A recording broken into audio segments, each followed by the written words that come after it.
Pay attention. देखो articles को हम डिटर्मिनर्स भी बोलते हैं, ठीक है, इनको हम डिटर्मिनर्स भी बोलते हैं।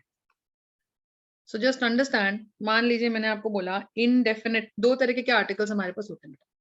एक होता है indefinite article, indefinite article. Indefinite का मतलब जैसे मैंने बोला अ कार, अब कार तो कोई भी हो सकती है ना, ऐसा थोड़ी मैंने बोला कि कोई स्पेसिफिक टोयोटा की गाड़ी या ऑडी, मैंने बोला अ कार। तो ए या an they come under indefinite articles. लेकिन एक होता है definite article which is the किसके लिए होता है? The Taj Mahal, the prime minister of India. Are you understanding? तो द बेसिकली है। अब ए वॉवल जो है ना, ए एन यूज होता है वॉवल साउंड के साथ, ये सबको पता है। लेकिन वॉवल कौन सा? जैसे मैंने बोला ए ई आई ओ यू, कभी कभी वॉवल के साथ वॉवल साउंड भी हो जाए, या तो वॉवल हो या वॉवल साउंड हो जाए। जैसे मैंने बोला आर, ऑनेस्ट, तो आप मुझे बताओ उसमें कौन सी साउंड आ रही है? आर, आ की साउंड आ रही है, आ। तो आ है ना, E, O, do you understand? U, Yes, sir. Yes, ma'am. समझ रहे हो मैं क्या बोल रही हूँ? तो इस तरह से। Yes, sir. तो कभी कभी देखो एच थोड़ी वॉवल है, एच तो ए ई आई ओ यू में नहीं आता, बट फिर भी हम उसके साथ एन यूज करते हैं। Are you understanding? Ma'am, ये silent भी तो है। अब सुनो, Ma'am, मतलब H silent. साइलेंट है पर साउंड किसकी दे रहा है? आर की, आ की। अब तुम देखो, सुनो, अब मैं तुमको बताऊं, मैंने बोला a 1 rupee note, a 1 rupee note या an 1 rupee note. Ma'am, N क्योंकि ओ से शुरू हो रहा है, पर ये हाँ। गलत हो जाएगा। क्यों? वन, इसको कैसे बोलते हैं? वन, वो की साउंड आ रही है, व की। तो अ ई ओ ऊ की साउंड अगर नहीं आ रही, तो भले ही वो ओ से शुरू हो रहा है, हम अ लगाएंगे। तो सारा खेल साउंड का है, ठीक है। ये देखते ही टूट मत पड़ना कि मैम ओ दिख गया एन लगाएंगे, क्योंकि मैम ओ वॉवल है। Are you understanding? Yes, sir. तो हिंदी में बोल के देखो, हिंदी में अगर तुमको बोल के उसमें साउंड आ रही है, हिंदी में लिख के देखो, अगर अ या आ की साउंड आ रही है, या ई की साउंड आ रही है, या ओ की साउंड आ रही है, या यू की साउंड आ रही है, यू, तो वो वॉवल साउंड है, और फिर आप उसके आगे एन लगा सकते हो। Do you understand? Yes, sir. समझ पा रहे हो मैं क्या बोल रही हूँ? ठीक है। अच्छा, अब देखो दूसरी बात, इसमें एक चीज याद रखिएगा, हमेशा और हमेशा, हमेशा और हमेशा, just understand one very important thing. A या एन, मुझे बताओ, हम लिखते हैं a man, a car, a house, okay, Yes, sir. An honest person, an hour, ये क्या है बेटा? What is this? A man, a car, a horse, an honest person, an hour, ये क्या है? मैम ये सारे आर्टिकल्स आर्टिकल्स हैं। आर्टिकल्स किसके पहले लगते हैं? Article. नाउन के पहले। देखो मैन क्या है? Common noun. कार क्या है? Common noun. हाउस क्या है? Common noun. I hope you understand. An aeroplane, तो एरोप्लेन भी क्या है? Common noun. समझ पा रहे हो मैं क्या बोल रही हूँ? Yes, sir. ठीक है। तो मैंने बोला a pen, I have a pen, तो आई हैव अ पेन, तो अ हमेशा नाउन से पहले लगेगा या प्रोनाउन से पहले लगेगा, नाउन से पहले लगेगा जनरली। अब पेन कौन सा पेन? तो ये याद रखिएगा, ये याद रखिएगा, क्योंकि ए इनडेफिनेट आर्टिकल है, मतलब इसका कोई पता नहीं किसके लिए, क्योंकि पेन का भी आता पता नहीं कौन सा पेन, रेनॉल्ड्स का पेन, सेलो का पेन, कौन सा पेन। तो अगर आर्टिकल इनडेफिनेट है, कि आर्टिकल का ही पता नहीं है, क्योंकि नाउन इनडेफिनेट है, क्योंकि नाउन इनडेफिनेट है। Are you understanding my point? Yes, sir. तो मैंने बोला, अच्छा आप देखो इसमें क्या डिफरेंस है। आई हैव अ मार्कर, और the marker that you gave me works. क्या डिफरेंस है मैम? यहाँ मार्कर के पहले आपने अ लगा दिया और यहाँ मार्कर के पहले आपने द लगा दिया. तो अ, ए और एन क्या है? इनडेफिनेट आर्टिकल्स हैं. इनडेफिनेट मतलब जो नाउन के बारे में बताते कि नाउन के बारे में मुझे कुछ पक्का नहीं पता, लेकिन द लगता है डेफिनेट चीजों के बारे में, जहां मुझे कंफर्म कोई चीज पता है. देखो जैसे a marker, I have a marker, हो सकता है ना कोई भी मार्कर, किसी भी रंग का मार्कर, मुझे क्या पता कौन सा मार्कर. मैंने बोला आई हैव अ मैम मार्कर. निश्चय अनिश्चयवाचक ना? हाँ, निश्चय अनिश्चयवाचक, बिल्कुल बिल्कुल बिल्कुल. अब यहाँ क्या है? The marker that you gave me works, कि जो मार्कर तुमने मुझे दिया वही मार्कर काम कर रहा है. तो यहाँ पे द लगाना सही है. तो तुमको सेंटेंस पढ़ के समझना है कि कहाँ निश्चय है और कहाँ अनिश्चयवाचक है. Are you understanding? Definite and indefinite. समझ रहे हो मैं क्या बोल रही हूँ? Yes, ma'am. ठीक है. जैसे मैंने बोला bananas are sold at ₹60 a dozen. My bike is running 120 kilometers an hour. Are you understanding? An hour. Yes, ma'am. तो यहाँ पे इंडेफिनिट. बिल्कुल a dozen an hour, 1 घंटे में मेरी बाइक. तो ये डेफिनेट है. वैसे तो सुनो मेरी बात, ये डेफिनेट है, लेकिन यहाँ पे एन और अ किसका मतलब दे रहे हैं मुझे? पर का. जैसे मैंने बोला मेरी गाड़ी की स्पीड है 120 किलोमीटर पर आवर, तो ये जो पर है उस पर की जगह मैं एन भी लिख सकती हूँ. मैंने लिखा बनानास आर सोल्ड एट 60 पर डजन, ऐसे भी तो बोल सकती थी. पर मैंने क्या बोला? The bananas are sold at ₹60 a dozen. तो पर का जहां पे आपको एक फीलिंग आ जाए, भाव आ जाए, वो आपका अ लगाते हैं. Do you understand? Yes, ma'am. ठीक है. जैसे मैंने बोला he ordered dash plate of rice. क्या लगाओगे यहाँ पे? fill in with a suitable article. बताओ. A or an. एन क्यों लगेगा? अब बेसिक रूल तो मत भूलो. AEIOU से पहले अगर कोई वर्ड चालू होता है तो वो एन लगता है, लेकिन साउंड भी मैटर करती है. कभी कभी साउंड धोखा दे जाती है, तो साउंड भी चेक कर लो. तो ये ए लगेगा क्योंकि प्लेट है, पी है, तो वॉवल तो नहीं है. यस. देखो वॉवल Okay, से ma'am. पहले लगता है एन और कॉन्सोनेंट से पहले लगता है ए. Do you understand?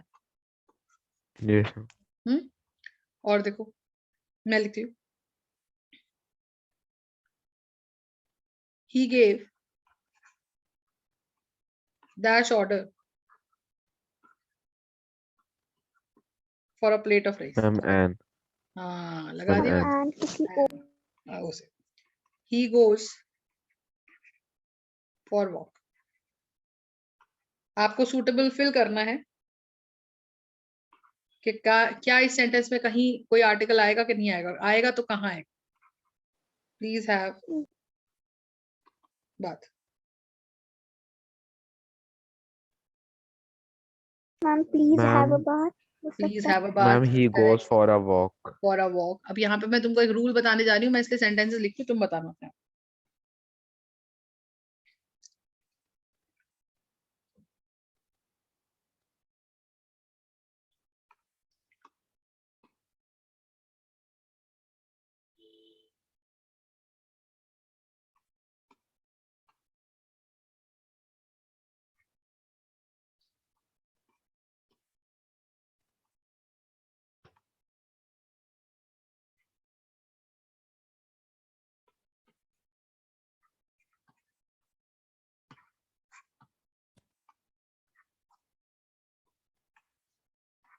बताओ कहाँ पे कुछ भरोगे?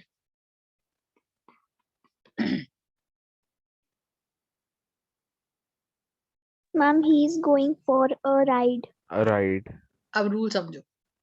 वॉक क्या है? मैंने आपको एक आज छूटते ही शुरुआत होते ही क्लास की बताया था, ए और एन किसी नाउन से पहले आते हैं। यही रूल है, ए और एन किसी नाउन से पहले आते हैं। Do you understand? Yes, ma'am. तो अब बताओ, he goes for a walk लिख रहे हो तुम, वॉक तो वर्ब है, Yes, ma'am. वॉक करना तो वर्ब हो गया। लेकिन इस सेंटेंस में देखो, हर सेंटेंस में, हर सिंपल सेंटेंस में बेटा एक ही वर्ब होती है।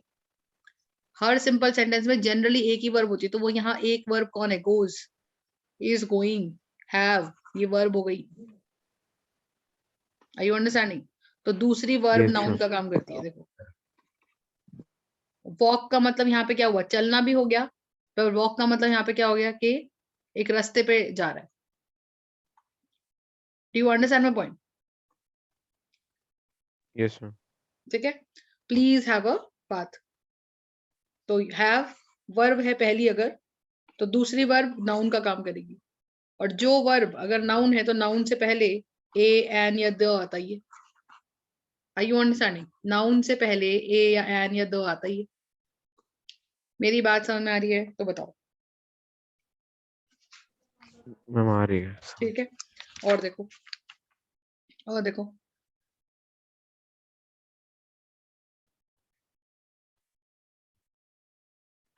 अब देखो।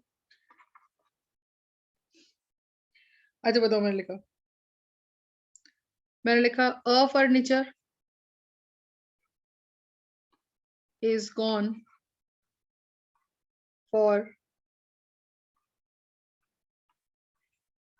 finishing। क्या ये सेंटेंस सही है या गलत है? और गलत है तो क्या मैम करें? गलत है। गलत है। क्यों मैम गलत है? गलत है, पक्का? Yes ma'am. ठीक है, मैंने लिखा तुमको all luggage is present at the door। a luggage is present at the door सही है कि गलत है? मैम सही है। गलत है। सुनो, ए मतलब एक, एन मतलब भी एक, मतलब ए और एन हमेशा नाउन के पहले लगते हैं, पर कैसी noun? Singular noun. Do you understand? Singular noun. Okay. तो अब फर्नीचर, मैंने ऐसे फर्नीचर, कभी ऐसे नहीं होता furniture has gone for finishing, नहीं। फर्नीचर का मतलब, मैंने कहा हमारे घर का फर्नीचर में सब आ गया ना, सोफा, बेड, डाइनिंग टेबल, सब आ गई ना। Yes ma'am. हमारा लगेज, लगेज मतलब एक बैग के अंदर का सारा सामान, उसमें कितनी सारी चीजें हैं, कपड़े हैं, प्रेस है, और सामान चीजें हैं जो भी तुम लेके जाओ, खाकड़ा फाफड़ा है तुम्हारा, जो भी रख लो। Are you understanding? तो लगेज का मतलब anything which is present inside the briefcase. तो ये प्लूरल नाउन हुई। तो प्लूरल नाउन अगर ये हो गई तो डेफिनेटली उसके आगे ए और एन नहीं लगेगा। Are you understanding my point? Yes, ma'am. बात Yes, समझ में आ रही? ma'am. लिख लो इसको, ये लिखते जाओ। देखो और कुछ एग्जांपल देती हूँ मैं तुमको।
अब देखो, अब मैंने बोला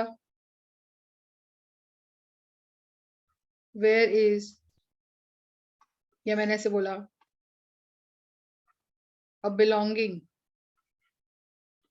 of you, of yours is present at the railway station. तो एक वर्ड तुमने क्या सीखा? एक वर्ड तुमने सीखा फर्नीचर, एक वर्ड तुमने सीखा लगेज, ठीक है, एक Yes, वर्ड sir. तुमने सीखा बिलोंगिंग। रेलवे स्टेशन कोई सा भी हो सकता है। हाँ बिल्कुल, एट द रेलवे स्टेशन का मतलब हो गया कोई स्पेसिफिक की बात हो रही है, लेकिन मैंने बोला कि अ बिलोंगिंग, बिलोंगिंग क्या होती है? जो मुझे बिलोंग करती हो। तो मेरे को बिलोंग करने वाली तो बहुत सारी चीजें, तो बिलोंगिंग एक ऐसा वर्ड है जो हमेशा प्लूरल में यूज होता है। बिलोंगिंग एक ऐसा वर्ड है जो हमेशा प्लूरल में यूज होता है, खुद सोचो तुम, इजंट इट? Yes, sir. बताइएगा, है ना? तो ये कॉन्सेप्ट हो गया। और देखो,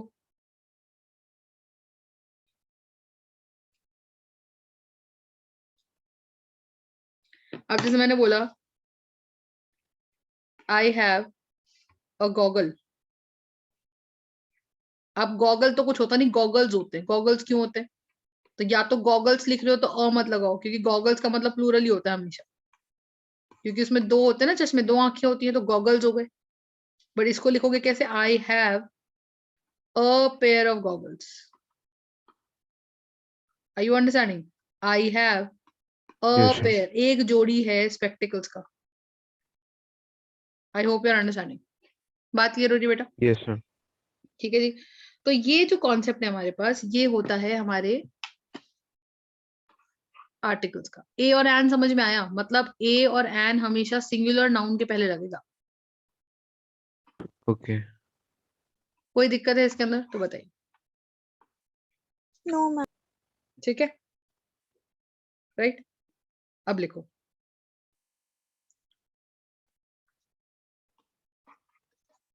अब आता है द आर्टिकल। लिखते जा रहे हो ना तुम लोगों ने? लिखे पुरानी चीज जो मैंने लिखी है, सब लिखी है तुम लोगों ने? I'm did you right screenshot everything? ले रहा हूँ. स्क्रीनशॉट ले लिया Yes, sir. Ananya? Yes ma'am. ठीक है, अब देखिए, अब द आर्टिकल, द आर्टिकल एक डेफिनेट आर्टिकल है, जो अपने को पता है कि भाई यू नो यही के बारे में बात होगी। जैसे मैंने बोला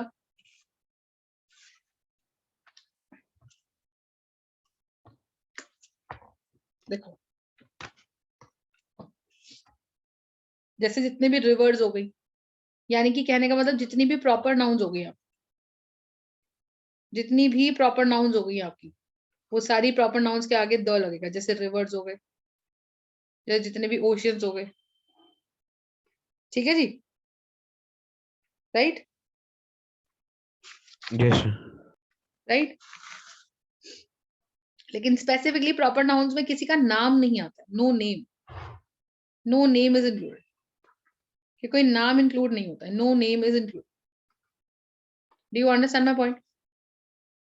Yes, sir. ठीक है, जैसे आपने बोला द महात्मा गांधी, ये गलत हो जाएगा।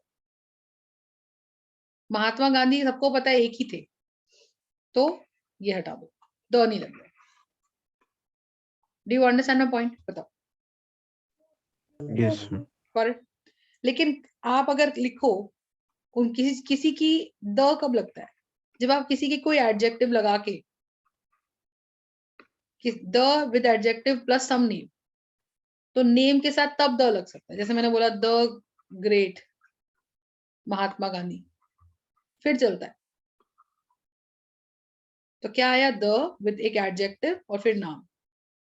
लेकिन अगर तुमने लिखा the Mahatma Gandhi, the Ananya, the Yuvraj, ये गलत हो जाएगा। लेकिन अगर बोलूं हमारी the great Ananya, the great Yuvraj, तो फिर सही है। तो ये द प्लस एडजेक्टिव प्लस कोई नाम।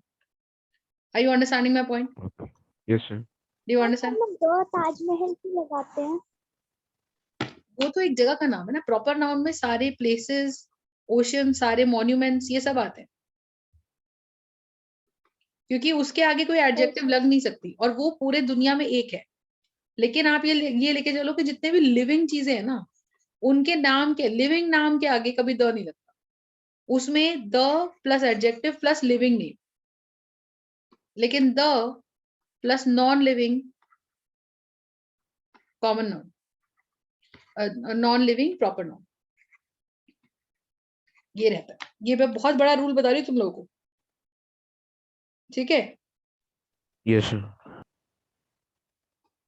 अब जैसे मान लो, तो बेसिकली द लगता है एडजेक्टिव से पहले। अब जैसे मैंने बोला द सचिन तेंदुलकर तो नहीं लिख सकती, लेकिन अगर मैं बोलूं कि Rakesh is the Sachin Tendulkar of our class, अब ये सेंटेंस सही है, क्योंकि सचिन तेंदुलकर हमारे दुनिया में एक ही है। तो इसका क्या मतलब हो गया कि राकेश जो है ना हमारी क्लास का, वो सचिन तेंदुलकर है हमारी क्लास का। मतलब हम उसको बता रहे हैं कि वो बैटिंग में इतना बढ़िया है कि उसको ही हम अपनी क्लास का सचिन तेंदुलकर, एक ही है वो हमारी क्लास का। तो जब आप किसी बंदे की कैरेक्टरिस्टिक बता रहे हो, तो यहाँ पे राकेश को आप किससे कंपेयर कर रहे हो? सचिन तेंदुलकर से, या उसको उसके बराबर बता रहे हो, तो द लगा देते हैं। दोनों लोगों को कंपेयर करते हैं। जैसे मैं बोल सकती हूँ my brother is the Amitabh Bachchan, या you can say my brother is the Kapil Sharma of our house. You understand? तो इसका मतलब क्या हुआ? Yes, sir. मैं ये इससे क्या बताना चाह रही हूँ, क्या वो सच में कपिल शर्मा है? नहीं, वो कपिल शर्मा वाली क्वालिटीज रखता है, मतलब वो फनी है, कॉमेडी है, जो भी। Are you understanding my Okay. Point? ठीक है, Yes. लॉजिक समझ पा रहे हो?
बताइए, ठीक है थी।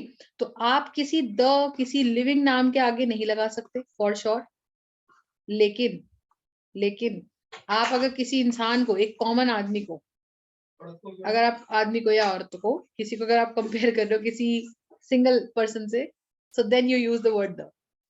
ठीक है अनन्या एंड युवराज? अब जैसे मैंने Yes, बोला sir. Mukesh wants to meet you, अब क्या ये सेंटेंस सही है कि मैम मुकेश क्या होता है? No. अब देखिए ये सेंटेंस Yes. सही है, बोलो क्यों? अब इस सेंटेंस का तुम मतलब निकालो। एक मुकेश आपसे मिलना चाहता है, या तो ये, या नहीं तो मान लो मेरे रूम में, घर में कोई आया, तो मैं क्या बोलूंगी? मैं क्या बोलूंगी कि यार मैंने कहा कौन आया है? तो अनन्या बोली कोई मुकेश आया है मिलने आपसे। तो जब आप हिंदी में बोलोगे तो इंग्लिश में इसका अनुवाद करोगे some Mukesh wants to meet you, लेकिन सम जो है, सम मतलब प्लूरल हो गया, तो सम की जगह हम कभी कभी भी लगा देते हैं। तो मुकेश वांट्स टू मीट का मतलब है कि कोई मुकेश आपसे मिलना चाहता है। Are you understanding my point? तो इसका का मतलब यहाँ पे कोई से आता है, सम से आता है। तो सेंटेंस को पढ़ के आपको उसका मीनिंग समझना पड़ेगा कि कहना क्या चाहते हो। ठीक है? Yes, ma'am. अच्छा, अब जैसे मान लो मैंने Okay, बोला ma'am. अमेरिका। अच्छा, इसमें कोई कंट्री का नाम भी इंक्लूड नहीं होता। यहाँ पे जैसे मैंने द लिखा ना, तो द जो होता है वो मॉन्यूमेंट्स, रिवर्स, ओशंस के लिए यूज होता है। नो नेम इज इंक्लूडेड, मतलब किसी बंदे का नाम, no person name is included. Also what is not included? No countries name is included. किसी कंट्री का नाम भी इंक्लूड नहीं होता। Do you understand? किसी कंट्री का Yes, नाम भी Yes, इंक्लूड sir. नहीं होता। अब आप ये देखो, तो जैसे फॉर एग्जाम्पल, लेकिन अगर आप देखो कि मैम कोई कंट्री जो हम आज उसे कंट्री बोल रहे हैं, जो बोल रहे हैं, पर वो एक्चुअली कई सारी कंट्रीज का ग्रुप है। जैसे मैंने बोला अमेरिका, और एक मैंने बोला the United Nations of America, the United states of America for example. अब डिफरेंस क्या है? अमेरिका कोई एक देश है, कॉन्टिनेंट, हाँ कॉन्टिनेंट है, लेकिन the United states of America क्या है? देश। वो भी कॉन्टिनेंट है, मैं लेकिन डिफरेंस क्या है? यूनाइटेड स्टेट्स ऑफ यूएसए हो गया ये, तो इसमें डिफरेंस क्या है? अमेरिका या north America, south America, that means I am saying, but ये क्या है? जैसे मैंने बोला अफ्रीका, जैसे मैंने बोला एशिया, द एशिया नहीं बोलूंगी, एक ही बोलूंगी, which is your continent.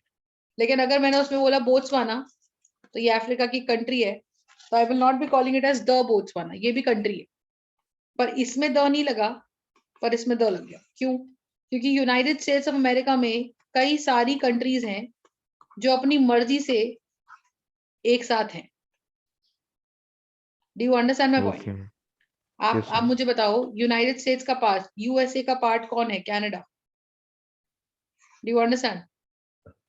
Yes ma'am. तो यूनाइटेड स्टेट्स ऑफ अमेरिका का पार्ट है। अब आप देखो, कोई बंदा अगर कनाडा में रहता है तो उसको कनाडा की भी सिटीजनशिप मिलती है और यूएसए की भी सिटीजनशिप मिलती है। क्यों? क्यों?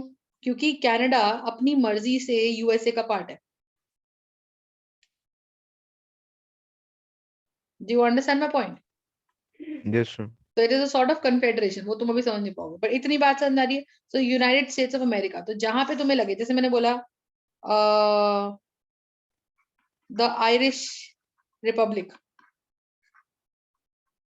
तो ये ऐसी सेट ऑफ कंट्रीज हैं, अरब कंट्रीज हैं, जिनका ग्रुप, पूरे ग्रुप को क्या बोला जा रहा है? आयरिश रिपब्लिक, जो किसी मकसद से साथ आई हुई है।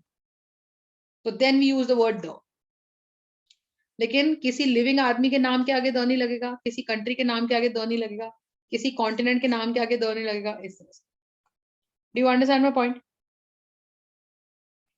लेकिन Yes, अगर ma'am. द लगेगा कि किसी चीज का अगर ग्रुप है, तो मोटी मोटी बात ये समझ लो कि द लगेगा किसी एडजेक्टिव से पहले और फिर किसी आदमी का नाम।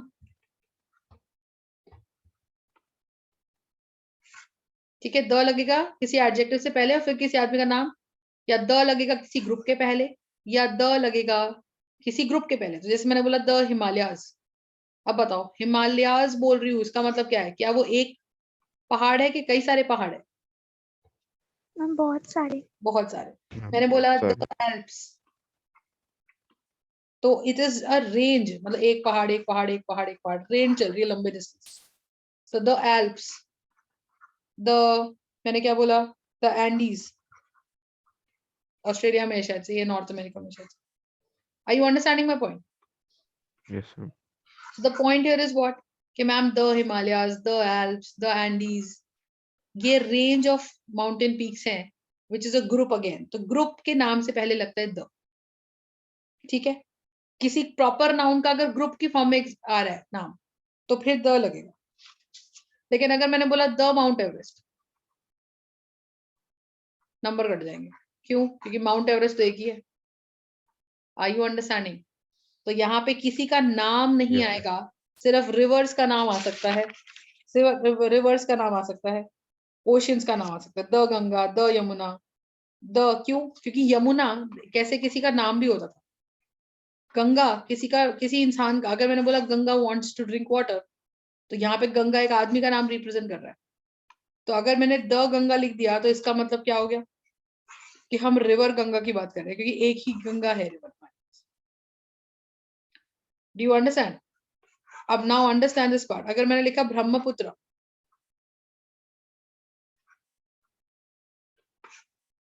और एक मैंने लिखा द ब्रह्मपुत्र, डिफरेंस क्या है? ब्रह्मपुत्र का मतलब होता है किसी ब्रह्मा का पुत्र। Are you understanding? लेकिन द ब्रह्मपुत्र एक ही है, यस तो मैम। ब्रह्मा तो बहुत है और पुत्र। लेकिन मैंने बोला द ब्रह्मपुत्र, मतलब फिर वो रिवर की बात हो रही है, क्योंकि पूरी दुनिया में या देश में हमारे ब्रह्मपुत्र एक ही रिवर। समझ पा रहे हो? तो रिवर्स का, ओशियंस के जो नाम होते हैं, ये वर्ड जो होते हैं उनके आगे द लगता है, लेकिन किसी प्रॉपर नाउन के आगे द नहीं लगता है। ओके। ठीक है। अच्छा, द कहाँ नहीं लगता है? द किसी डिसीज के नाम के आगे नहीं लगता। The measles, the mumps, the plague, किसी भी। The is never used before any disease. लिखते जाओ, never used before any disease. लेकिन द हमेशा रिलीजियस बुक्स के पीछे लगता है। रिलीजियस बुक्स के पीछे लगता है हमेशा। जैसे मैंने बोला the Ramayan, the Mahabharat, you understand? The Bible, the Yes, ma'am. Quran. Are you understanding? The Ashtadhyayi.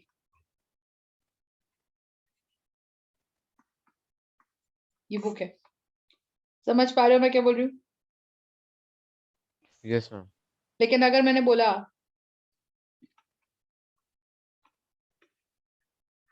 Kalidas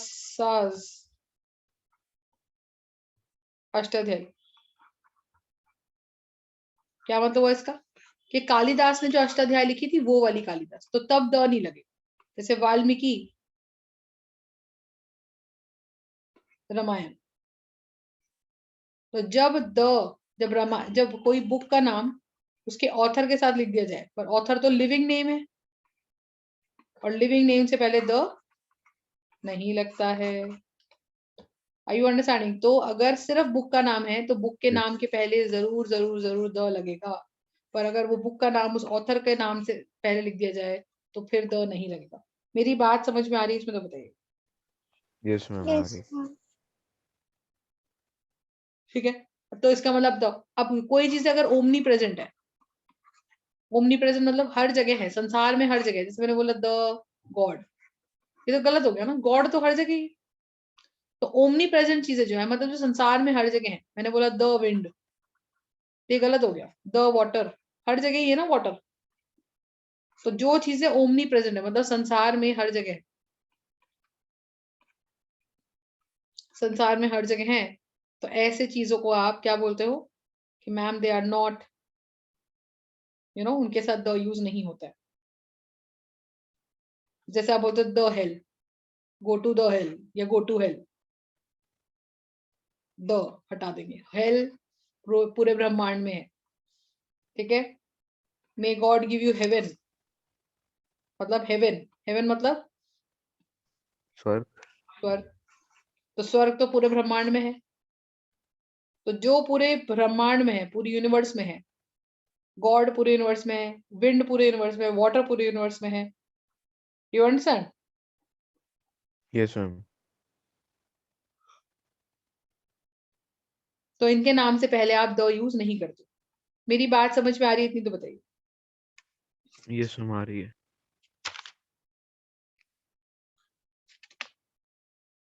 अब जैसे मैंने बोला कोई डेजिग्नेशन है, कोई डेजिग्नेशंस है, ठीक है। कोई डेजिग्नेशंस है, जैसे ही is the manager of my company, he is the manager, के अकेला यही एक मैनेजर है। लेकिन आप देखो किसी कंपनी में बहुत सारे मैनेजर्स हो सकते हैं ना, अलग अलग अलग अलग अलग अलग अलग डिपार्टमेंट के। तो हम लिख सकते हैं ही इज वन ऑफ, तो हम लिखेंगे he is a manager of a company, he is a manager of the company, मतलब ये कोई मैनेजर है। और अगर मैंने बोला ही is the manager of the company, मतलब मैं डेजिग्नेशन बता रही हूँ कि मेरी कंपनी में एक ही मैनेजर है और वो ये है, he is the CEO of Google. Are you understanding? तो द सीईओ मतलब डेजिग्नेशन बता रहे हैं किसी का। समझ में आई बात? तो बोलो Yes, ma'am. पक्का Yes, ma'am. करेक्ट है? अच्छा, द हमेशा डायरेक्शन, तो इन द वेस्ट, तो it is always use the directions also. तो द कहाँ कहाँ यूज होता है बताओ? ओशंस के साथ, रिवर्स के Ma'am. साथ, River. डायरेक्शन के साथ, डेजिग्नेशन के साथ, एडजेक्टिव के साथ। Are you understanding? ठीक है, Yes, ma'am. Do you understand? Religious books के Yes, साथ, ma'am. रिलीजियस बुक्स के साथ हमेशा द यूज होता है, लेकिन कब यूज नहीं होता? जब ऑथर का नाम आ जाता है तब द यूज नहीं होता। ठीक है। माउंटेन पीक तो किसी ग्रुप के साथ यूज हो जाता है, ग्रुप ऑफ कंट्री हो सकता है या ग्रुप ऑफ माउंटेन हो सकता है। तो ग्रुप ऑफ कंट्री या ग्रुप ऑफ माउंटेन रेंजेस, तब द यूज होता है। एम आई राइट? कोई दिक्कत है इसके अंदर तो बताओ। ठीक है। किसी पॉलिटिकल Yes, पार्टी के नाम के आगे, किसी पॉलिटिकल पार्टी के नाम के आगे द यूज होता है। द बीजेपी, द कांग्रेस, ऐसे यूज होता है। Do you understand? किसी मॉन्यूमेंट के नाम के आगे, मैंने सिंपल सी एक बात बोली थी कि प्रॉपर नाउन अगर नॉन लिविंग है ना तो उसके नाम, और वो एक है, द ताजमहल, तो सिंपल सिंपल बात है, नॉन लिविंग प्रॉपर नाउन के साथ द यूज होगा, लेकिन लिविंग प्रॉपर नाउन के साथ द यूज नहीं होगा। Do you understand my point? yes, ma'am. कोई चीजें, हाँ समझ नहीं बस। Yes, ma'am. तो ये हमारा फंडा है। ठीक है जी। अब देखो, अब तुम्हें एक सिंगल वर्ड में याद हो जाएगा ये किन किन के साथ यूज होगा। ओहो, कोई एडजेक्टिव आ जैसे ग्रेट है ना, worst, he is the worst, he is the worst, you can से the leader of a country. ठीक है। अब देखो, बुरा मत मानना, पर ये सिर्फ तुमको याद रखने के लिए। P for political party, A for adjective, D for direction and designation, O for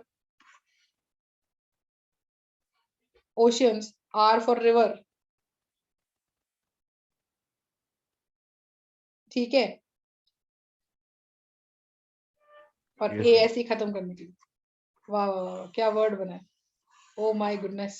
अब बोलना मत तेजी के, समझ गए हो तुम लोग बहुत अच्छे से इसका मतलब क्या है। पर जिंदगी में आप कभी नहीं बोलोगे इसके साथ द यूज होता है। ओहो।